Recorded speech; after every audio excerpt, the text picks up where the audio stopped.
귀산촌에 실패할 수 있습니다. 마을 한 귀퉁이의 땅을 소규모 발효식품 가공을 하려는데 그 땅이 집성촌 자기들 선상 가는 길이라며 아무것도 못하게 하는 사람들에게 지친 여성 귀농인이 있습니다.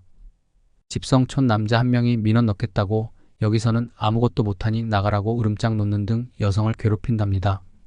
모든 마을 주민이 다 그렇지는 않겠지만 미꾸라지 한 마리가 온 개울물을 흐트리지 않겠습니까?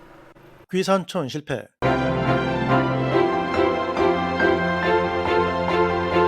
이렇게 하면 당신도 귀산촌에 실패할 수 있습니다.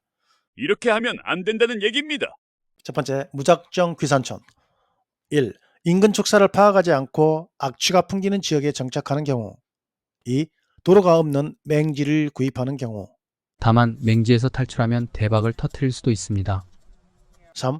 물빠짐이나 토질이 부적절한 동지를 구입하는 경우. 또는 임야를 구입하는 경우. 4. 이웃과 진입로, 토지 경계 등으로 분쟁이 발생하는 경우.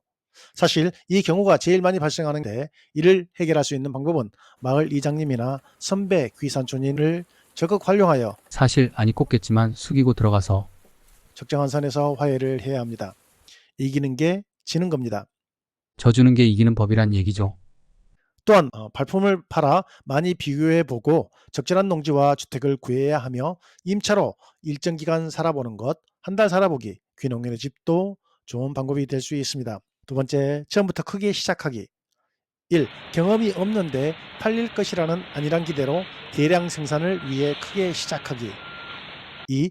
많은 노동력이 단기간에 필요한 품목을 선정했는데 노동 인력 수급이나 품앗이 계획이 없는 경우. 해결책으로는 귀산촌 초보자답게 불편함을 감수하고 최소 비용으로 시작해야 하고 임원 및 산림 경영을 어떻게 할지 미리서 체계적인 계획서를 작성해 보는 것이 좋습니다. 세 번째, 남의 말 듣고 최신식 기계를 구입하거나 넓은 임야를 경작하기.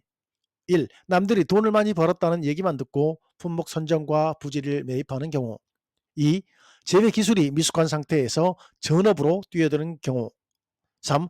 교육이나 주변 이웃 도움 없이 귀산촌 하거나 임산물을 재배하는 경우. 4. 보조나 지원 사업을 기대하고 뛰어드는 경우. 이 경우 해결책이라야 준비 기간을 넉넉히 갖고 교육을 충분히 받아야 한다는 것 정도입니다. 보조나 지원 사업은 비용 절감으로 이용해야지 생계까지 해결하려 한다면 욕심이 과한 거겠죠. 네 번째, 낭만적인 전원생활만을 생각하고 귀촌하기. 1. 자녀 교육을 고려하지 않고 귀산촌하는 경우. 2. 병원이나 마트 등 필수 시설과의 접근성을 고려하지 않는 경우. 3. 친인척 간이나 동창들 간에 함께 내려와 갈등이 발생하는 경우. 이 경우엔 배려하고 참고 이해하는 마음으로 살아야겠습니다. 요즘이야 자가용이 있으니 마트나 병원은 큰 문제가 되지는 않습니다. 시골 어디건 마을 버스가 다니고요. 잘 활용하면 꽤 괜찮습니다. 물론 도시처럼 자주 있는 건 아닙니다. 다섯 번째, 잘난 척, 배운 척, 있는 척 하기. 이런 행동은 꼭 농촌에서만이 아니라 어디서건 밥맛이죠. 1. 마을 주민들과의 공동 작업을 이해 못해서 갈등이 발생하는 경우. 2. 주민들의 조언을 참견으로 오해하여 갈등이 발생하는 경우. 3. 현지인들의 생활 방식을 텃세로 지배해버리는 경우. 4. 자신만의 생활 방식을 고집하는 경우.